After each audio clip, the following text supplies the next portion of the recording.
Sir నమస్కారం sir. నమస్తే.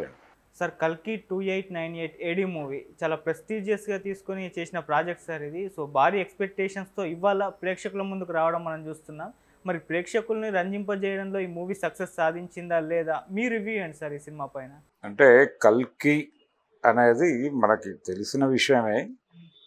నిజానికి బాపు గారి దర్శకత్వంలో కృష్ణరాజు హీరోగా కల్కి అనేటువంటి సినిమాని సత్యజిత్ రావు వాళ్ళు 80 దశకంలో అనౌన్స్ చేశారు. అనౌన్స్మెంట్ వచ్చింది కానీ సినిమా ముందుకు నడవలేదు, అయిపోయింది.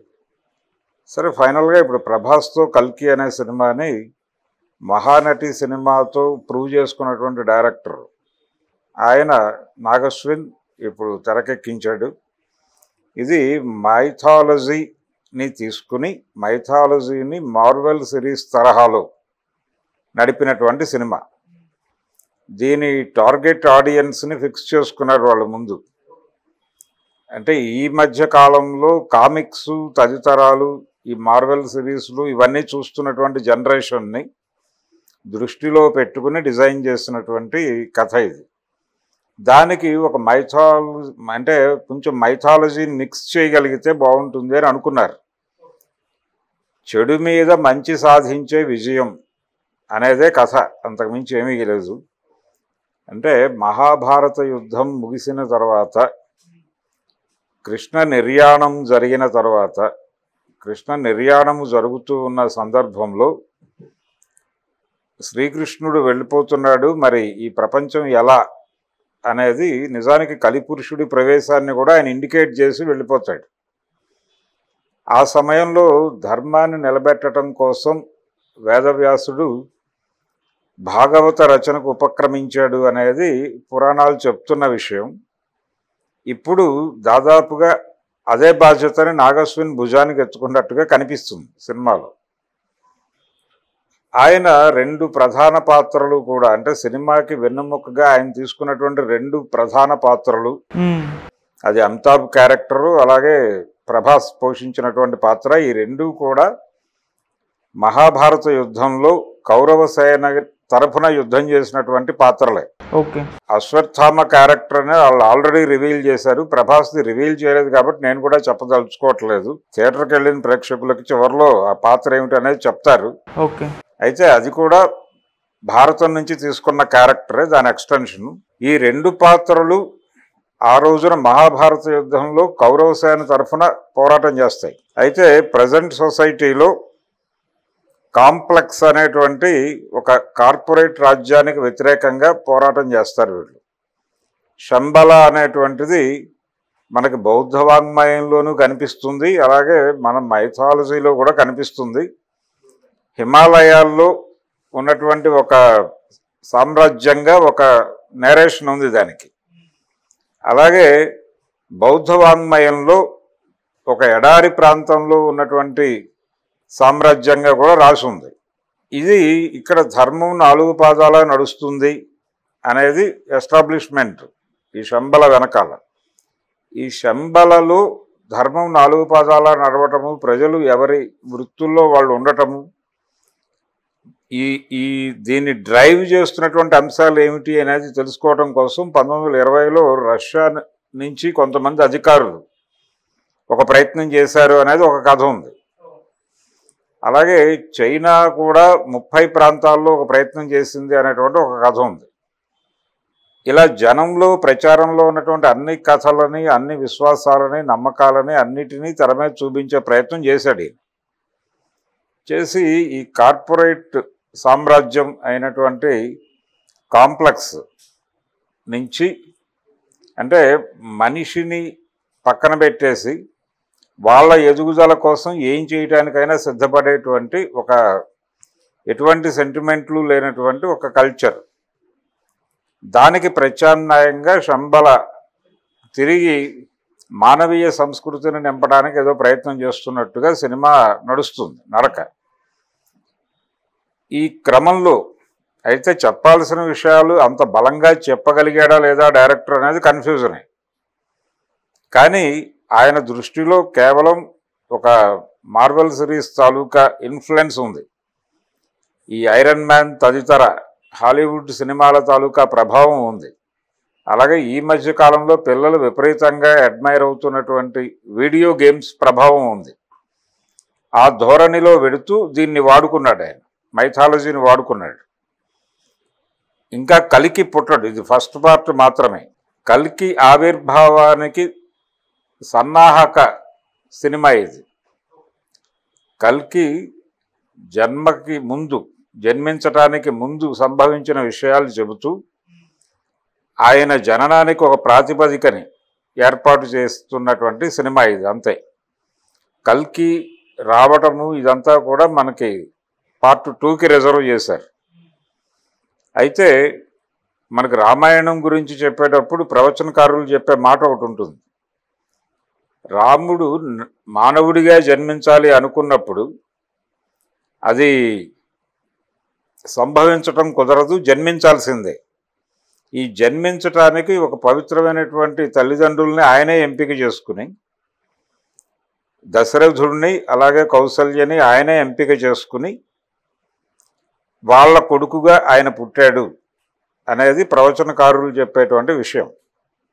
అంటే కౌసల్య గర్భాన పుట్టాలి, దానికి దశరథుడి తోడ్పాటు ఉండాలి అని ఆయనే డిజైన్ చేసుకుని పుట్టాడు అనేది ఒక మన ప్రవచనకారులు చెప్తూ ఉంటారు. గరికపాటి తదితరులు, చాగంటి కోటేశ్వరరావు గారు, వీళ్ళు బలంగా చెప్తూ ఉంటారు దీన్ని. అలాగే ఈ సినిమాలో కూడా కల్కి జన్మించడానికి ఒక గర్భాన్ని ఆశ్రయిస్తాడు. ఆవిడ అంటే మనకి మైథాలజీలో రకరకాలుగా భగవంతుడి జననానికి సంబంధించి బైబిలు ఒక కథని ప్రచారంలో పెట్టింది. పరిశుద్ధాత్మ ద్వారా ఆవిడ గర్భం ధరించి ఆ గర్భ విచ్ఛితి కోసం అక్కడ ప్రయత్నాలు జరుగుతాయి. ఆవిడ పారిపోయి ఎక్కడో తలదాచుకుని పశువుల పాకలో కంటుంది ఆయన. అలాగే శ్రీకృష్ణుడి జన్మ కూడా అలాగే నడుస్తుంది. ఆయన్ని కంసుడు దేవకి గర్భంలో పుట్టినటువంటి ప్రతి శిశువుని చంపేస్తూ వెడుతున్నటువంటి సందర్భంలో ఈ పిల్లవాడిని యశోద దగ్గర పెంచేలాగా వసుదేవుడు వచ్చి తీసుకెళ్ళిపోతాడు. ఇది కూడా దైవ కల్పనగానే నడుస్తుంది. ఇలాంటివన్నీ వీటన్నిటి నుంచి ఇన్ఫ్లుయెన్స్ తీసుకుని ఒక డిజైన్ చేశాడు. చేసి ఈవిడ గర్భంలో అంటే ఏ గర్భంలో దైవం ఉద్భవిస్తుంది అనేది తెలుసుకోవటం కోసం మనకి భాగవతంలో ఉన్నటువంటి కంసుడి పద్ధతిలోనే గర్భవతులందరినీ తీసుకెళ్ళి ఓ చోట ప్రిజర్వ్ చేసి ఇది తీస్తూ ఉంటారు. అంటే వీళ్ళ గర్భంలో ఉన్నది ఆడ శిశువా మగ శిశువా ఈ తరహా పరిశోధనలు కూడా జరుగుతూ ఉంటాయి. అక్కడ జరుగుతున్న టైంలో ఈవిడ మిస్ అవుతుంది వాళ్ళ ల్యాబ్లోంచి. ఈ మిస్ అయినటువంటి గర్భంలో డెఫినెట్గా తిరిగి భగవంతుడు ఆవిర్భవించే అవకాశం ఉందని తెలుసుకున్నటువంటి కలిపురుషుడు ఈవిడిని అంతం చేయడానికి ప్రయత్నం చేస్తూ ఉంటాడు. ఈవిడని ప్రొటెక్ట్ చేసి ఈవిడ గర్భంలో నుంచి దైవం ఉద్భవించేలాగా సహకరించి, దైవం పుట్టిన తర్వాత ఎలాగూ ధర్మాన్ని కాపాడుతాడు కాబట్టి ఆ బాధ్యత ఆయనకి అప్పచెప్పడం కోసం శంబల రాజ్యం కృషి చేస్తుంది. ఇది అట్నుంచి అలా ఇది కాశీనగరం అనేది ఊరికనే ఉంటుంది, ఒక మైథలాజికల్ టచ్ కోసం పెట్టారు. కానీ ప్రధానంగా conflict between complex and Shambhala, ఇది కథ. ఈ నేపథ్యంలో ఈ రెండు పాత్రలు కీలకమైనటువంటి పాత్రలు రెండు కూడా మహాభారతంలో కౌరవ సేన తరఫున యుద్ధం చేసినటువంటి వీరులే. యుద్ధం చేసి చనిపోయినటువంటి పాండవుల చేతుల్లో వీరమరణం పొందినటువంటి వీరులే. అంటే ఈయనకేమో మరణం లేదు, ఈయన చిరంజీవి అశ్వత్థామ. ప్రభాస్ పోషించినటువంటి పాత్ర యుద్ధరంగంలో కన్నుమూసినటువంటి పాత్రే. ఆ క్యారెక్టర్ని తీసుకుని అలాగే కొన్ని సర్ప్రైజింగ్ ఎలిమెంట్స్ కూడా పెట్టాడు. ఫస్ట్ హాఫ్ డ్రైవ్ చేయటం కోసం కొన్ని సర్ప్రైజులు పెట్టాడు. ఆ సర్ప్రైజులు కూడా జనాలు ఎంటర్టైన్ అవుతారు. కొంచెం ఎంటర్టైనింగ్గా, కొంచెం అంటే ఏదో ఒక హాలీవుడ్ సినిమా చూస్తున్న అనుభూతి కలిగేలాగా, ఏదో వీడియో గేమ్లో కూర్చున్నాం అనేటువంటి అనుభూతి కలిగేలాగా కూడా అలా డిజైన్ చేసుకుంటూ వెళ్ళాడు. అంటే స్క్రీన్ ప్లే ఆ తరహాగా నడిచింది. అయితే వీళ్ళు మొదట 2 భాగాలు అనుకుని ఉండరు, కానీ స్కేల్ పెరుగుతున్నటువంటి సందర్భంలో పార్ట్ 2కి వెళ్ళి ఉంటారు. అదే అర్థమవుతుంది. పెర్ఫార్మెన్స్ వైజ్ ప్రభాస్ అలాగే అమితాబ్ వీళ్ళిద్దరి ప్రధానమైనటువంటి సినిమా. దీపిక కూడా అలాగే చిన్న పాత్రలు చేసినటువంటి నటీనటులు కూడా చాలా బాగా పెర్ఫామ్ చేశారు సినిమాలు. రెండోది ప్రతి క్యారెక్టర్ డిజైను తన పరిధిలో తాను కొంచెం కొత్తగా ఉండేలాగా డిజైన్ చేసుకున్నాడు నాగశ్విన్. పర్టికులర్గా ఈవిడ్ని కాంప్లెక్స్ నుంచి, దీపికని కాంప్లెక్స్ నుంచి షణ్బలకు తరలించేటువంటి క్రమంలో ఒక యువజంట ఉంటుంది. ఆ 2 క్యారెక్టర్లు పోషించినటువంటి నటీనటులు బాగా పెర్ఫామ్ చేశారు. అలాగే ఆ క్యారెక్టర్ల డిజైనింగ్ బాగుంది. తర్వాత రాజేంద్ర ప్రసాద్ క్యారెక్టర్ అది కూడా బాగా డిజైన్ చేశారు. ఆయన కూడా బాగా పెర్ఫామ్ చేశాడు. ఆయనకి కలిసి వచ్చినటువంటి నటుడు కూడా నాగశ్వన్కి. ఇలా కొన్ని సర్ప్రైజ్ ఎలిమెంట్స్ ఇవన్నీ పెట్టి మొత్తానికి సినిమాని అయితే ఆడియన్స్ని హుక్ చేసే పద్ధతిలోనే నడిపాడు. బీభత్సమైనటువంటి లెవెల్లో ఉంది సినిమా అని చెప్పలేం, కానీ పర్వాలేదు, ఇబ్బంది పెట్టలేదు. అంటే థియేటర్లో కూర్చున్నటువంటి ఆడియన్స్ని ఇబ్బంది పెట్టకపోవడం ఒకటైతే, భారతీయులు నమ్ముతున్నటువంటి పురాణాలని అపహాస్యం చేసే పద్ధతిలో కూడా లేదు. అది కొంత ప్లస్ సినిమాకి. రెడిక్యూల్ చేయలే, ఇక్కడ రెడిక్యూల్ చేయలేదు, భక్తిభావంతోనే తీసే ప్రయత్నం చేశాడు. ఇబ్బంది పెట్టలేదు ఆడియన్స్ని. ఆడియన్స్ మనోభావాలను కూడా దెబ్బతినకుండా చూసుకోగలిగాడు. సో ఈ సినిమా డెఫినెట్గా మంచి రెవెన్యూ సాధిస్తుంది. ఆల్రెడీ అడ్వాన్స్ బుకింగ్ సక్సెస్ఫుల్గా ఉంది. దీనికి పోటీ కూడా లేదు. సోలో రిలీజు ఇక్కడ మాత్రమే కాదు, బాలీవుడ్లో కూడా అదే పరిస్థితి. సో 1 వీక్ ఈ సినిమాకి ఎటువంటి ఇబ్బందులు లేనటువంటి, అంటే ఆల్ లైన్స్ క్లియర్గా ఉన్నాయి. ఇది ట్రావెల్ అయిపోతుంది. పర్టికులర్గా పిల్లలు అట్రాక్ట్ అవుతారు సినిమాకి. పిల్లల్ని థియేటర్లకు రప్పించడంతో పాటు థియేటర్కల్ ఎక్స్పీరియన్స్ ఇచ్చేటువంటి సినిమాగా తీర్చిదిద్దాలి అనేది వాళ్ళ వ్యూహం. అందుకోసం ఈ తరహా కథలు ఎంచుకుంటున్నారు. కన్నప్ప కూడా ఇదే దారి. దీనికోసమే, థియేటర్కల్ ఎక్స్పీరియన్స్ కలిగించడం కోసమే ఇలాంటి కథలు ఎంపిక చేసుకుంటున్నారు అనేది ఈ సినిమా చూస్తే మనకు అర్థమవుతుంది.